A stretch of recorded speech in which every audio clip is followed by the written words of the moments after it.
আসসালামু আলাইকুম সবাইকে। সবাই কেমন আছেন? আমি আলহামদুলিল্লাহ খুবই ভালো আছি। আজকের রেসিপি কাতলা মাছের ভর্তা। তো কাতলা মাছের ভর্তা তৈরি করার জন্য আমি এখানে 1 পিস কাতলা মাছ নিয়েছি। মাছটা বেশ বড় সাইজের, তাই 1 পিসই নিয়েছি আমি। মাছটা পরিষ্কার করে নিয়ে এখানে হলুদ এবং লবণ দিয়ে মেখে নিয়েছি। এখন আমি এটা মিডিয়াম টু লো হিটে সিদ্ধ হওয়া পর্যন্ত ভেজে নিব। এছাড়াও এটা ভেজে নেওয়ার জন্য আমি অল্প আঁচে ভেজে নিচ্ছি পুরোটা। মাছটা আমার ভেজে নেওয়া হয়ে গেছে।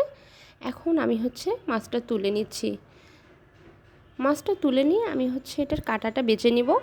এখন আমি অন্য উপকরণ ভেজে নেব একই কড়াইয়ে।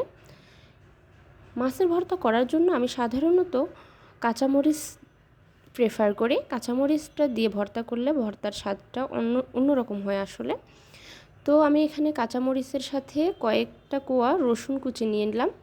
রসুন কুচি এবং কাঁচামরিচটা কিছুটা ভাজা হয়ে গেলে আমি এখানে মাঝারি সাইজের 2টো পেঁয়াজ কুচি করে নিয়েছি, সেটা দিয়ে নিলাম। এখন আমার পেঁয়াজ, রসুন এবং মরিচটা প্রায় ভেজে নেওয়া হয়ে গেছে।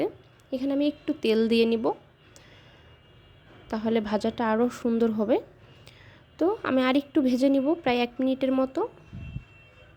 এখন ভাজা প্রায় হয়ে আসছে। এখন এ পর্যায়ে আমি এখানে দিয়ে নিব 1 চামচ মতো ধনিয়া কুচি। ধনিয়া পাতাটা সবার শেষে দিলাম, কারণ ধনিয়া পাতাটা আমি বেশিক্ষণ ভেজে নিব না। প্রায় 30 সেকেন্ডের মতো ধনিয়া পাতাটা আমি ভেজে নেব।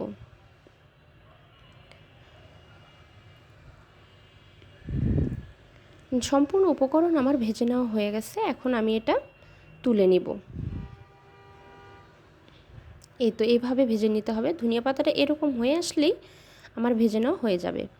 অপরদিকে আমি মাছের কাঁটাটা বেছে পরিষ্কার করে নিয়েছি।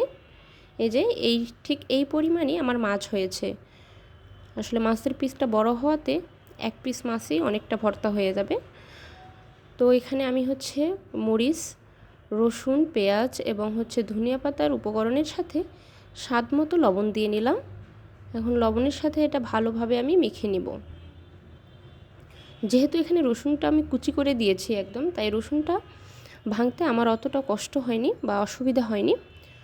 এখন আমি এটা সুন্দর মতো মেখে নিচ্ছি লবণের সাথে, যেটুকু লবণ লাগে ততটুকু। আপনারা চাইলে এখানে শুকনো মরিচও ব্যবহার করতে পারেন ঝালের কারণে।